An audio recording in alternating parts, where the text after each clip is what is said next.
Hello students, आज एक नई लेक्चर के साथ। लास्ट हमने कक्षा 10वीं का इंडियन एग्रीकल्चर टॉपिक शुरू किया था और लास्ट उसमें हमने डिस्क्राइब किया था कि भारतीय कृषि दो प्रकार से विभाजित है। नंबर 1 ऋतुओं के आधार पर और नंबर 2 उपयोग के आधार पर। लास्ट लेक्चर में हमने ऋतुओं के आधार पर जो कृषि के प्रारूप है उसको हमने कंप्लीट कर लिया। नेक्स्ट अब हम बात करते हैं उपयोग के आधार पर। 4 प्रमुख फसलें होती हैं। नंबर 1 खाद्यान्न फसलें। खाद्यान्न फसलें वे फसलें जिनका उपयोग मनुष्य भोजन के लिए, उदरपूर्ति के लिए खेतों में उत्पन्न करता है, उत्पादित करता है और उन्हें ग्रहण करता है। ऐसी फसलें क्या कहलाती है? खाद्यान्न फसलें। ध्यान रखना, इसको हम कह सकते हैं कि खाने योग्य।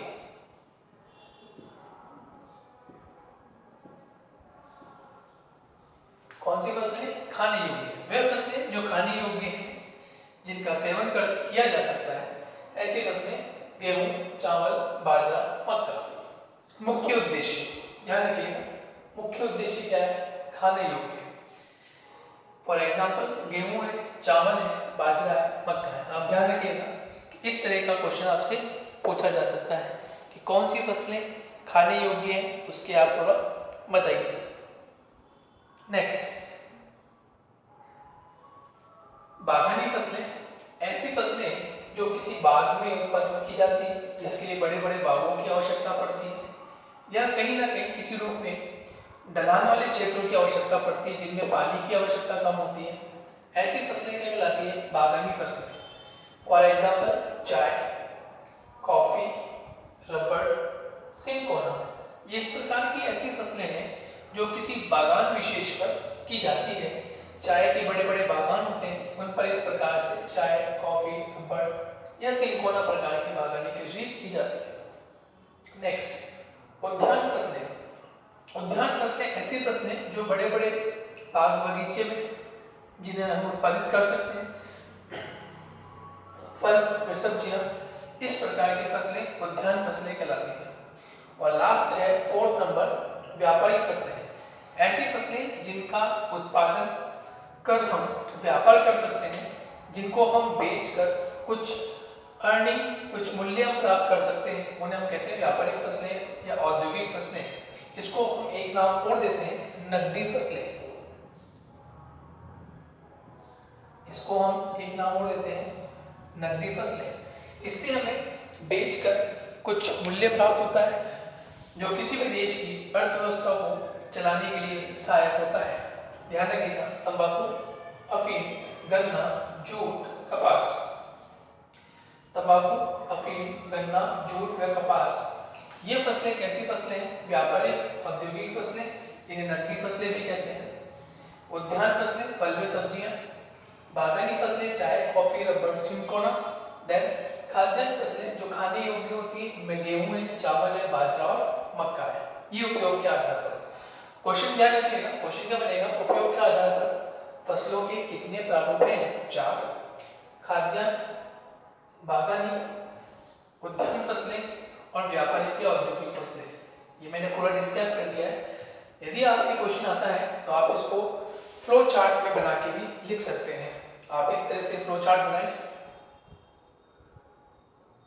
और यहाँ 1 बाय 1 एक एक फसलों के बारे में आप लिख सकते हैं। आपको अच्छे मार्क्स दिलाने के लिए सहायक सिद्ध हो सकता है। ध्यान रखिएगा, इंपॉर्टेंट यहाँ से क्वेश्चन 10th बोर्ड एग्जामिनेशन में पूछे जाने की संभावनाएं काफी हो सकती है। ओके, नेक्स्ट अब हम पढ़ते हैं गेहूं की फसल के बारे में। इंपॉर्टेंट है गेहूं की फसल। हम देखते हैं कि क्या इसकी खास बात है गेहूं की फसल की, और यहाँ से क्वेश्चन कैसे आते हैं उसके बारे में भी हम चर्चा करते हैं।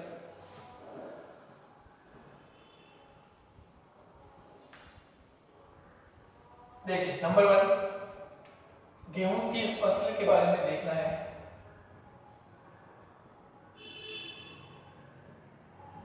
इंपॉर्टेंट है यहाँ से क्वेश्चन पूछेगा आपसे।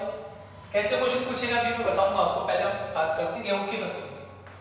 देखिए गेहूं की फसल के लिए जो टेम्परेचर चाहिए वो लगभग 10 डिग्री से 15 डिग्री सेंटीग्रेड 10 डिग्री से 15 डिग्री सेंटीग्रेड तापमान की आवश्यकता है। ध्यान रखना है बोते समय, किसके समय, बोते समय कितने टेम्परेचर की आवश्यकता पड़ेगी, 10 से 15 डिग्री सेंटीग्रेड तापमान की आवश्यकता पड़ेगी। नेक्स्ट, लगभग काटते समय 20 से 25 डिग्री सेंटीग्रेड ये तापमान की आवश्यकता पड़ेगी इसे काटते समय। ध्यान रखिएगा गेहूं की फसल के जो पौधा होता है गेहूं का, ये समशीतोष्ण प्रकार की जलवायु में समशीतोष्ण प्रकार की जलवायु में उत्पन्न होता है या उत्पादित होता है। समशीतोष्ण प्रकार की जलवायु में उत्पादित होता है। समशीतोष्ण प्रकार की जलवायु क्या होती है, न अधिक ठंडा न अधिक गर्म, लेकिन थोड़ा ठंडा अधिक। इसलिए ये फसल जो है, अभी मैं आपको पहले भी पढ़ा कर आया था, हमने एक बात की थी खरीफ की और एक बात की थी रबी की। इन दोनों के अंतर्गत मैंने आपको बताया था कि खरीफ की जो फसल है ये जून जुलाई में बोई जाती है और अक्टूबर नवंबर में काटी जाती है। और जब ये फसल काटी जाती है तो इसके बोने का समय हो जाता है, यानी कि अक्टूबर में नवंबर में इसको बोते हैं और फिर उसके बाद दिसंबर, जनवरी और फिर फरवरी मार्च में इसको हम प्राप्त करते हैं। तो ये जो समय हुए इस समय में हमारे भारतवर्ष में शीत ऋतु का समय रहता है। कौन सी ऋतु का, शीत ऋतु का समय रहता है। और शीत ऋतु के समय टेम्परेचर जो होता है वो कम हो जाता है। इसलिए ये जो पौधा है ये किस प्रकार की जलवायु के लिए लाभदायक होता है, ये समशीतोष्ण प्रकार की जलवायु के लिए लाभदायक होता है। इंपॉर्टेंट बात।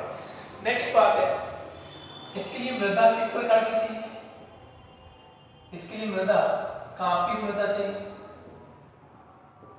या हम इसे जलोढ़ मृदा भी कहते हैं। कांपी मृदा या जलोढ़ मृदा भी कह सकते हैं। कहीं कहीं ये कछारी मृदा भी लिखा हुआ होता है, ये भी सही है, कछारी मृदा एक ही बात है। कांपी मृदा, जलोढ़ मृदा कह दीजिए, कछारी मृदा कह दीजिए, बात एक ही है।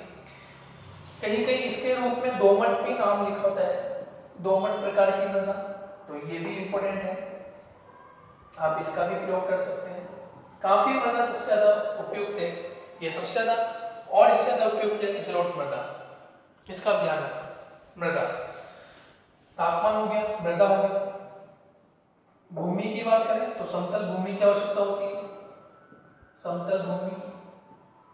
नेक्स्ट, अब चूंकि ये जो है गेहूं की फसल होती है ये शीत ऋतु में होती है, ठीक है। तो शीत ऋतु में जो मावट होती है, ध्यान रखना, राजस्थान में हम इसको मावट कहते हैं। शीत ऋतु में होने वाली जो वर्षा है इसे हम राजस्थान की दृष्टि से मावट कहते हैं। भारत की दृष्टि से हम इसे उत्तरी पश्चिमी विक्षोभ कहते हैं,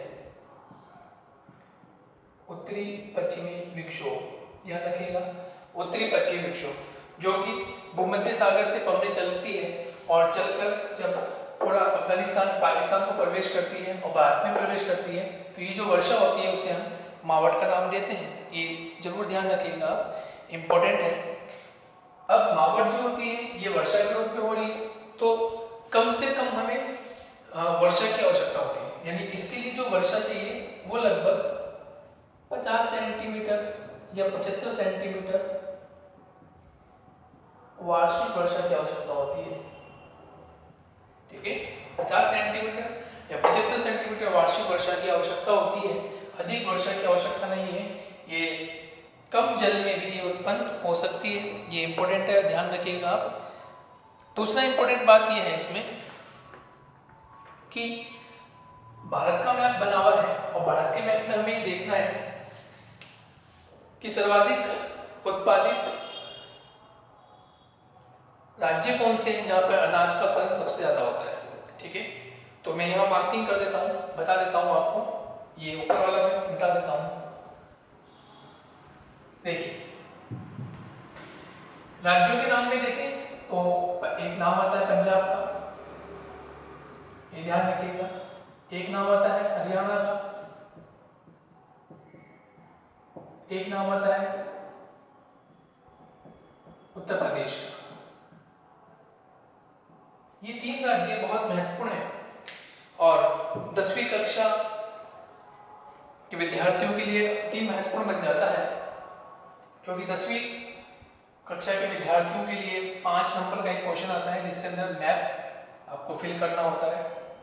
आपकी पाठ्य पुस्तक में से एक चैप्टर में पहले पढ़ा चुका हूँ, सेकंड चैप्टर चल रहा है। इससे संबंधित जितनी भी लोकेशन है, क्योंकि आप ज्योग्राफी विषय पढ़ते हो, भूगोल विषय पढ़ते हो, तो भूगोल विषय में लोकेशन तो जरूर आएगी। बिना लोकेशन कोई कार्य नहीं हो सकता।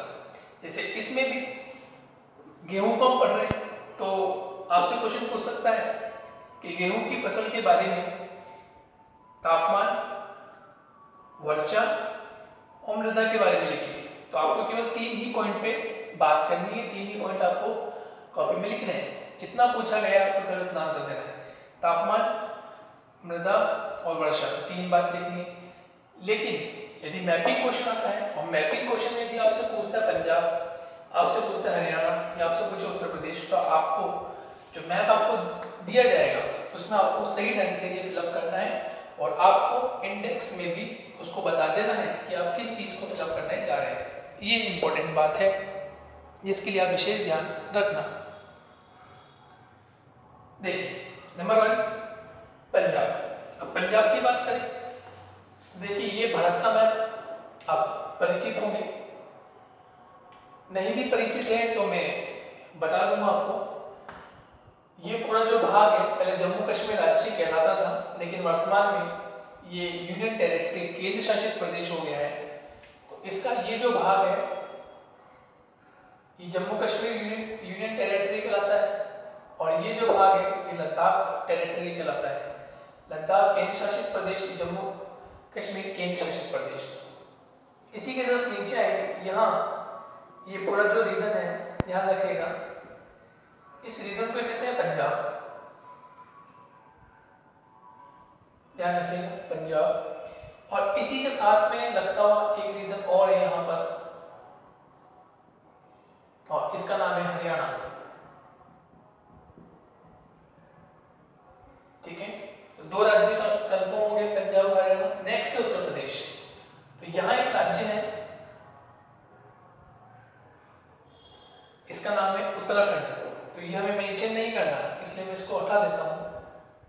हमें यूपी मेंशन करना है, तो यूपी राज्य इस तरह से यहाँ पर बना हुआ है। और ये कौन सा राज्य है? उत्तर प्रदेश। ये मुख्य राज्य है। इसके अलावा भी अन्य राज्य जहाँ पर गेहूं का उत्पादन होता है, लेकिन हम बात कर रहे हैं कि मैक्सिमम प्रोडक्शन यानी सर्वाधिक उत्पादन की दृष्टि से पंजाब, हरियाणा और उत्तर प्रदेश का नाम सर्वाधिक आता है। राजस्थान की दृष्टि से भी इंपॉर्टेंट है कि राजस्थान में ऐसे कौन से जिले हैं। तो यदि हम राजस्थान की दृष्टि से देखें तो राजस्थान में गंगानगर का नाम आता है, हनुमानगढ़ का नाम आता है, भरतपुर का नाम आता है। ये ऐसे जिले हैं राजस्थान के जहां पर गेहूं का उत्पादन सर्वाधिक होता है राजस्थान राज्य में। तो आप ये भी ध्यान रखिए, क्योंकि आपसे ये भी क्वेश्चन पूछा जा सकता है, इंपॉर्टेंट है। राजस्थान के मैप में भी आपसे इंडिया का मैप नहीं देगा आपको, लेकिन राजस्थान की लोकेशन में भी आपसे पूछ सकता है कि गंगानगर का है, हनुमानगढ़ का है, भरतपुर का है, तो लोकेशन आ सकती है, इंपॉर्टेंट है लोकेशन। तो ये था गेहूं की फसल के बारे में। मैप आपको समझ में आ गया होगा। और यहाँ लास्ट में आप इंडेक्स बना दें, जो भी आपने शेडो दिया है इस तरह से आपने शेडो बनाया है, तो आपको एक ब्लॉक होगा, उस ब्लॉक में शेडो बनाकर आगे लिखते हैं गेहूं की फसल, या आप स्टार भी दे सकते हैं जैसा आप चाहें। तो ये इंपॉर्टेंट पार्ट था कि यहाँ हमने देखा कि गेहूं की फसलें की भौगोलिक दशाएं क्या थी, और साथ ही साथ इसको हमने मैप वर्क पर भी देखा। ओके।